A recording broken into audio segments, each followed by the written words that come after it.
From KMUW Wichita, from Toronto, Ontario, and from Armilla, Spain, this is You're Saying It Wrong. Let's talk words.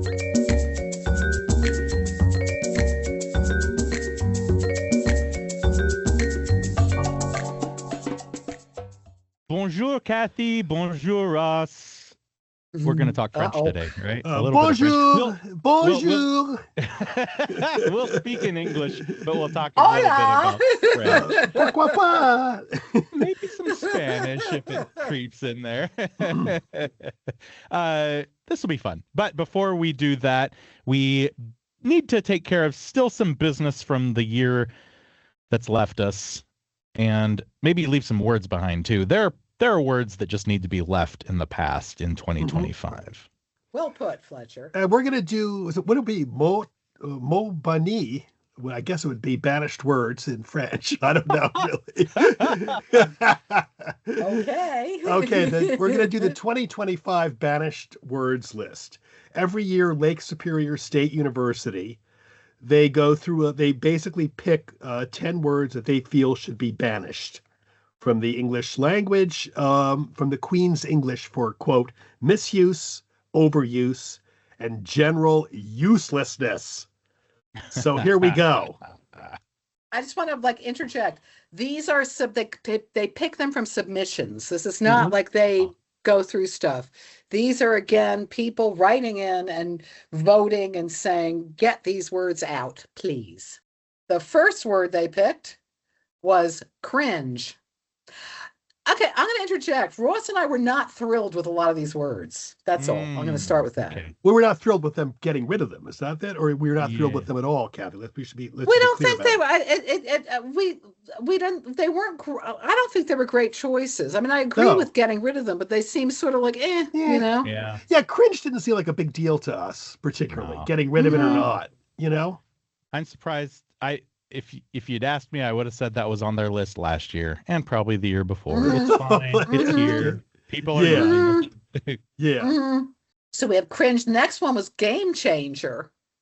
Wow. That this one. Year? Wait.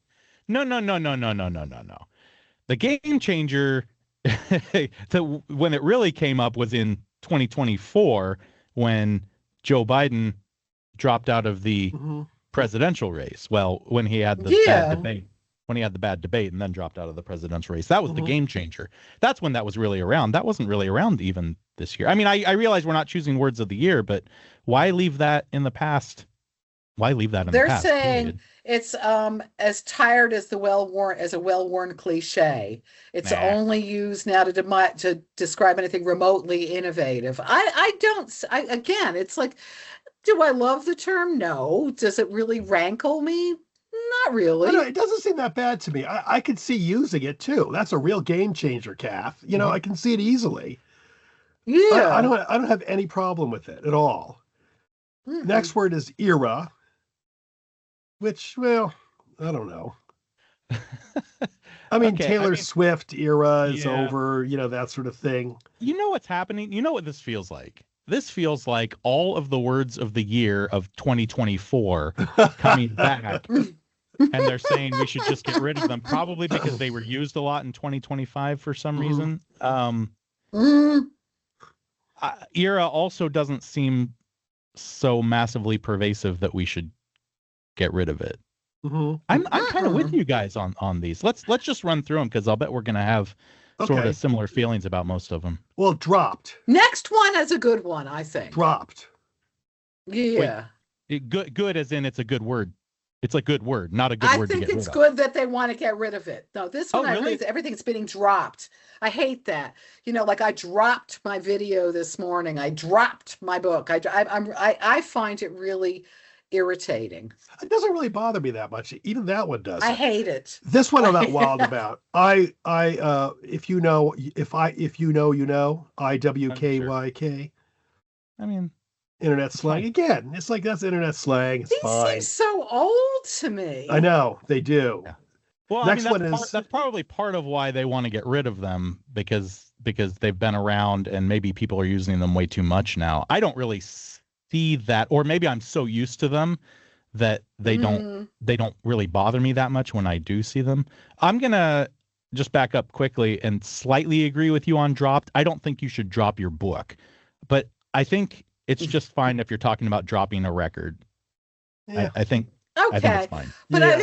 I just feel like that's been people around. use it to sound cool. You know what I mean? Oh, sure, And sure. that bothers me. Yeah, that's all. That'll work itself out. It'll be Okay, fine. what about sorry, not sorry? Fletcher. Sorry, not sorry. Also, something that feels like it's kind of it's not used as much as it used to be. No. And it's I may old. not be. Yeah. I may not be. Running in the same circles or looking at the same things, but I don't see sorry, not sorry much at all anymore. No, I don't either. No, it's like in the old days you'd see not. Remember all the time? Yeah. Blah, blah, blah, not. That's what sorry, not sorry seems like to me. Yeah. I don't know. Next, I detest this word, but I don't see it at all anymore. No, it's Skibbity. gone. It's gone. Yeah. Skibbity is gone. Skibbity. Skibbity is only Yeah. brought up now when people are talking about words like 6, 7. When we're exactly. talking about what's a previous example of this sort of thing that nobody uses anymore. Oh, skibbity. That's the only time anybody talks about skibbity anymore. So it is banished. It's already banished in a way. Yeah. Okay, Yeah. what about this one? 100%. 100% agree with you, Fletcher. That doesn't bother me either. No, we've talked about that before, and I use it all the time, and I will Yeah. continue to do so. And this person's going, since when should sort of percentage be used to describe your agreement? If I said I 82% agreement with you, Fletcher, that's ridiculous. 100%.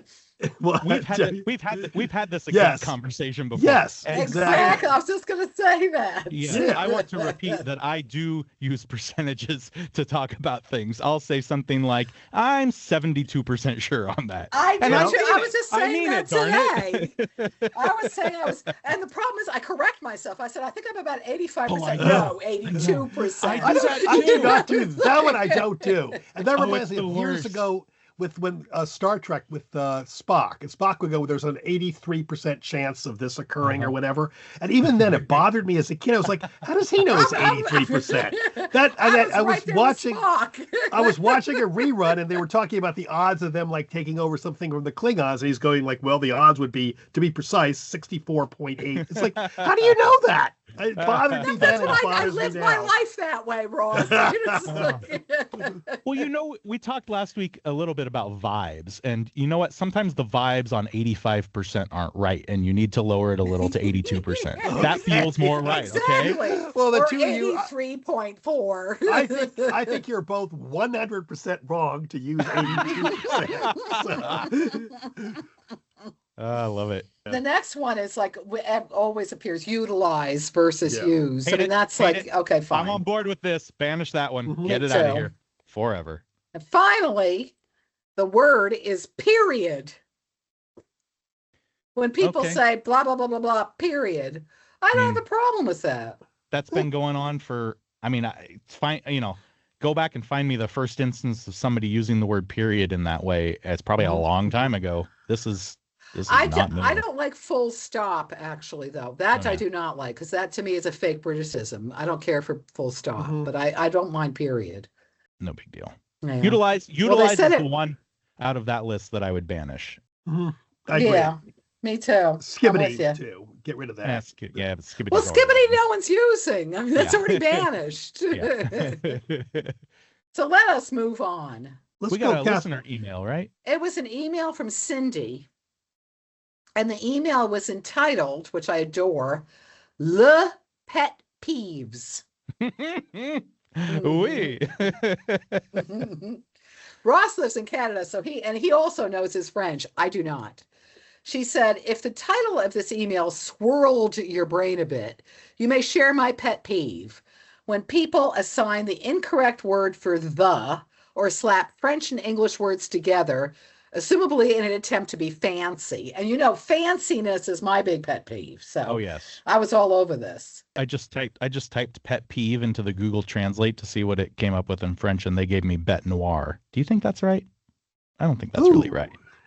I think no. bête noire is a little stronger than that, isn't it? Yeah, I pet would think noir is so. like, oof.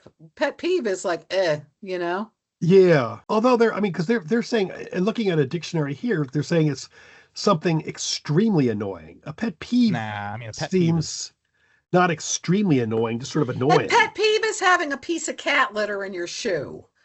A bête noire is like losing your foot, isn't it? Yeah. Yeah, Let me just see. On that scale, I think so. I agree with you. Okay, so now Cindy said she's a French teacher. She said, I'm most definitely not referring to honest mistakes. It more specifically involves businesses with posted names that are just plain wrong. For example, Les Montagnes or La Petite Chateau or La Pen and Papier. And she goes on in this vein. I'm going to just cut it out. She's like, come on, people. And then she also said that she proofread this thing 3 times because she didn't want to catch herself. Anyway, and we understand this because I understand this impulse to want to be fancy French people. But, if you're doing it, she's right. Look it up, she said. So Ross replied to her, because Ross is the French boy in our duo. Well, not really. More Latin and Greek. Well, Frencher than I. Yeah. I looked up La Chateau. I was actually sort of curious about it because she had mentioned La Petite Chateau. So I looked up La Chateau, and there were a lot of La Chateaus. It was the weirdest thing. I did not expect it. Why? It was advertised on Facebook, an ad at a bookstore. For people who don't know any French whatsoever, the issue here is that it shouldn't be law, right? It should be Le Chateau. Right. The Chateau instead is of LA because right. It should be Le Chateau. And believe it, in most cases, it does say, Le Chateau, but in some cases, you're right, I was going too much into my thing about, that's a weird word for, the black glue house, but it should be Le Chateau de la Colle Noire. The La Colle Noire is, that part, La Colle is feminine, La, but the Chateau is masculine, Le, and it was wrong. And this is all over the place. I kept looking and looking, and I could not found many, many cases of this. And I sort of agree with her. I think if you're going to do the language, and particularly if you want to sound, like all courant with your French, I think you should at least know that. I mean, I would think it's pretty basic. I gotta say though, now, I mean, this is just me being a person, not like a business, but I had remember, Ross, I had the grill, we called it Le Petit Grill. Oh yeah. My husband and I had that. It was this little tiny grill that we used to put outside and grill on. And I remember someone, I forget who it was, said it should be, it's either La Petite Grill without an E or Le Petit Grill with an E. Because I think I had La Petite Grill with an E. I don't remember what I had. Well, you should but have it was wrong. Grill would be with I-L-L-E. It would be La. Yeah. Okay. That would be the correct. Oh, I had it as Le with the grill with an E because it looked very French. Yeah. And I was corrected. Yeah, but that I think that's just your little grill, right? Yeah, I think it was a little grill. But in that case, I think you're playing with it. I mean, you're not not advertising it. You're just making a fun sort of thing, and it sounds sort of cool. I think that to me is perfectly fine. I would have no objection to that. You. I think if you're advertising, you're doing a run of grills for sale, I would advise you to try to be more correct in the English. That's what I would think. If I were opening a restaurant of grilled French meats. Yeah, then I would call it, La Petite Grill. Yeah. We should actually move to the food one immediately. Let's go to that one here. We have another food one, Fletcher, which is Maitre d'. Oh, wait, we should say what we're talking about, though, Ross. Okay, we're doing 2 sets of French. One of them was fake French, phrases the French don't use, but Americans do. And we're going to do one right here, which is maitre d', which, what does that mean in French, Fletcher? Master of ... Right. What does it mean in English? It's the guy who runs the front of the house, right? Yeah, exactly. But, I mean, to the French, that would be really weird what we're saying here. Yeah. Do they have a word for that, or is there someone who fills that same duty in a French restaurant? I think it's chef de salle. Okay. Which is the head of the dining, head of the room. Yeah. Or then they also say the guy responsible. They could also say. I like chef de salle. Chef de salle sounds very nice. Yeah. I like that. I wish I had a French accent. Every time I go to Paris, everybody looks at me and thinks, "Oh, you poor little thing. You're very friendly." All I know, I was at the train station. We're taking the train from Paris to Lyon or something. And so I was asking questions about what's the time and all that. And the guy, back and forth. So the guy goes, "You speak very good French." And the guy next to him rolls his eyes as I was speaking. They were nice about it, but I don't have a good pronunciation. I know. It was really annoying. Yeah, so maitre d' you would never say maitre d' in France. I don't know. I don't think I wouldn't, but I mean, maybe they at this point, maybe they do say it. So, and the other one that really got Kathy and I both had this with our mom, which is au jus, AU, and then new word JUS. Yes. Okay, what does that mean, Fletcher? With the juice. Right. And so this is like you get your French dip sandwich, and it comes with au jus. Oh, right? We have talked about this in the past, and that's the case. Well, the fact that they sell jars of au jus now in an American supermarket, so I know. Okay. So this one bothers me, but I get it. Like the American thing has just become, in brackets, au jus. Like that's the thing. This stuff is called au jus, even though we know, and like I said, it bothers me, but we know that AU doesn't need to be there in a lot of cases. I mean, say it's with the jus. Yeah. Right. But it's become but I think Fletcher's correct. It's really become an English word. Yes. Au jus means like, French type of gravy or something, or just gravy. Yeah. Well, yeah, like I saw that thing. There was an ad. It was French dip sandwich with au jus and horseradish herb butter. Yeah. It's like, okay. I got the au jus. Yeah. And I instantly hear it now as, and in a weird way, I think I might even, not thinking about it, say with au jus. I don't know. I mean, I don't think I really would, but I could. Well, I could think see now, myself. I don't know. That seems odd now, doesn't it, though, to say with jus? No, I never would say with jus. Yeah, and I would say with gravy. It gets very complicated, doesn't it? I know. Here's another one, Fletcher. A la mode. What does this mean in French, and what does it mean in English? So in French, I think it means something like in the fashion. In the style. Yes. In the style. Yeah. Okay. And the better definition is the American one, which means with ice cream. You bet. Yes. We win. The Americans win on this. USA. Sorry. And this one I would instantly, I instantly think of a la mode as instantly I see in my head like a scoop of delicious vanilla ice cream on top of a pie. Absolutely. I do. It's always on a pie, isn't it? I see it that way. It's always a pie. Yeah. Well, so how did the American in the style become with ice cream and always with ice cream? Like we love ice cream, that's for sure. And why is that always the style, I wonder? Well, this is sort of interesting because we looked it up, and it's apparently with ice cream comes very recent in relative terms from 1903 in American English. But I can't really figure out how we got it. It's apparently like a certain, this one guy, this one professor. Did you see that, Russ? You go on. Yeah, you tell it, Kath. That's good. Okay. It was the Cambridge Hotel. It's attributed to him, so who knows? This could be bogus. But this guy, Charles Watson Townsend, dubbed his favorite pie and ice cream a la mode. He regularly ordered apple pie with ice cream at this hotel, and someone said, "What is it?" He said, "Oh, this is the pie a la mode."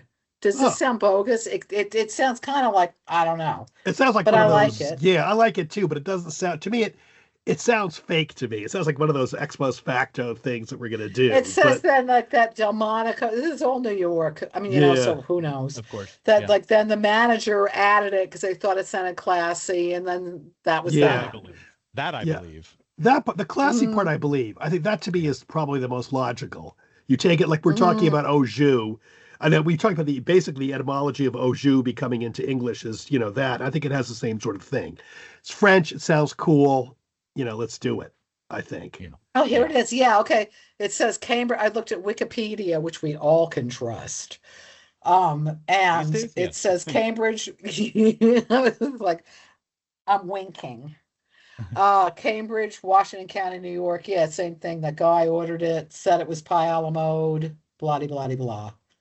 This is what they say. Where'd this come from? He went to Delmonico's and said, oh, it's from some book, A History of Apple Pie. I don't know. I don't trust these things. I'm not wild about it. Okay, we're going to do now French words that we mispronounce all the time. Lovely. Yes. Or do we mispronounce them? Okay, the first word is, you could write it down, Fletcher, Foyer. Foyer. We have discussed this before. Yes. Oh, but do you know, that was one of the very first things we ever talked about on this show, but more than, almost 8 years ago now. Yeah. So do you remember what you prefer? I know what I prefer, and I know what everyone else prefers. I don't completely remember what you guys said, but okay, so I actually do say foyer. Okay. And people don't really look at me that strange when I do. Most everybody else says foyer, and that's fine with me. I'm gonna assume that that's the more accepted English pronunciation anyway, is foyer.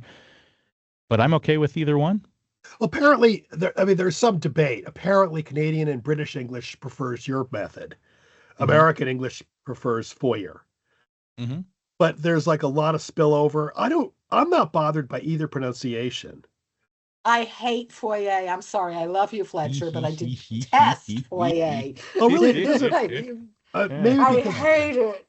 Maybe because I'm here with so much French Canadian, it doesn't bother me at all. So I would either one. I'm going to either one of those. Does it sound excessively fancy to you, Kathy? Absolutely. You know me. Yeah. No, totally. Although, interestingly enough, foyer, as Ross said, was much more American versus Canadian, and British was foyer. Yeah. There's a flip now back to foyer in the United States as well. So apparently people think it sounds like, I better. Have some pull. I have some pull. That's what's going on. And we said Fletcherism. Okay. So Kathy, how about you're selling you're a real estate broker, you're selling a multi-million-dollar house. Now you walk to the room, and then do you go, here's the foyer? Very lovely foyer. Okay. Come on, look at that. Now we know your real estate career is going down the tubes. Nope. Okay, we've done this one too, Fletcher. Let's look at this. COUP, new word, DE. And I'm spelling it out for anyway, so everyone else can hear it. And then GRACE. Right. Okay. Why don't you define it and then pronounce it? A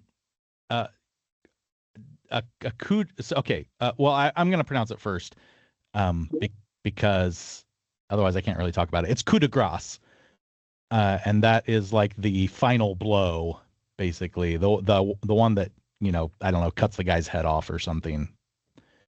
Final countdown. Sorry. Right. It is not, however, a coup de grace, which I think I learned from you would be a dollop of fat. Right. It would be GRAS, would be pronounced gras, which is fat. Right. So that's very good, Fletcher. I'm proud of you on that. Thank you. That is a very, very common mispronunciation. Yeah, We've heard that everywhere. Yeah. Definitely. That's one of the ones, though, we've talked about before, where doing it properly can get you corrected by those who think you're doing it improperly. You know what I mean? Yeah, that's frustrating. Because coup de grace does sound better than coup de grace. Doesn't it? It sounds more French to those who, like me, who are enlightened. I mean, that's why people do it, of course, because it sounds quote unquote more French. Because we're used to the idea of dropping the last sound.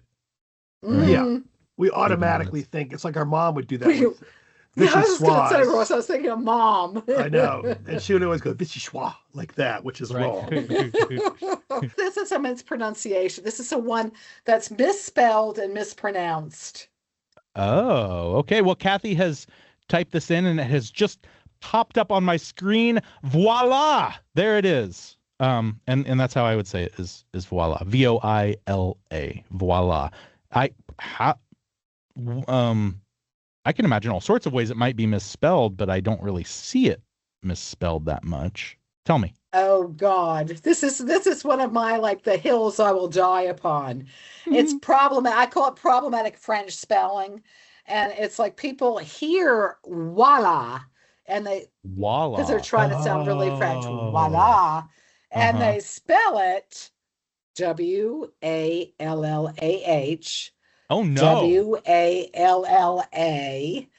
Yes. I know. This is one of those things, I get cranky about stuff, and this is one of the ones that gets me very cranky. No. I It don't know if I've does. ever seen that before. If I've seen that, I was so confused about what the person could have meant that I didn't even connect it. I think it's because I belong to a lot of decorating groups because I love decorating. I mean, I don't do it, but I just like looking at pictures, seeing Uh-huh. stuff. And let me tell you, they go like, "Ooh, this started out beige, now voila!" And it's like Oh, wow. WALLA or WHALA or whatever. Yeah. Huh. That's terrible. Mm-hmm. Mm-hmm. I'm so sorry you have Yeah. to see that. It's very difficult. This is just because I think people, I mean, voila is like, ta-da, here it is. Mhm. Sure. And that's how it's used. And I think because it's pronounced a lot of times voila, it gets spelled in Sort of this- like the Arabic, yeah, like WALLAH or something like that. I don't really see this that much though, which is interesting. Yeah, I think you're that's- right. You're on different you're on different forums than we are, I think, on this one. Yeah, I think, as I said, I really see it a lot with decorating things. I've also seen voila spelled viola, as in the instrument. It's viola, like yeah. That's a weird viola. one. But that one sort Viola, of got me you're right. because there's I'm not sure they have it in the States, but there's Voila, which delivers food for you, and they have trucks that go around. Oh, funny. And it's called Voila. And Kathy kept mentioning how Voila is misspelled as Viola. And now I read, the other day my wife and I were sick. So she said, let's just order food in. And she said, I'm going to call Voila. And then I saw the Viola truck come up to our house. And I thought, what am I doing? It's like- and I said, the Viola truck. She goes, what are you talking about? And like, We have Glovo here, Glovo, GLOVO, which is not anything. So okay, let's go for a couple more. this one got me because Ross, you corrected me on this. This is one of those Frenchisms that Americans think is French and French apparently don't use. I had done this when we were writing a book, and I put it in as a joke, sacre bleu. And Ross said, what did you do that for? I said, because it's French. He's like, no one uses that Yeah, no, in it's an old. France. It's an It's like, old.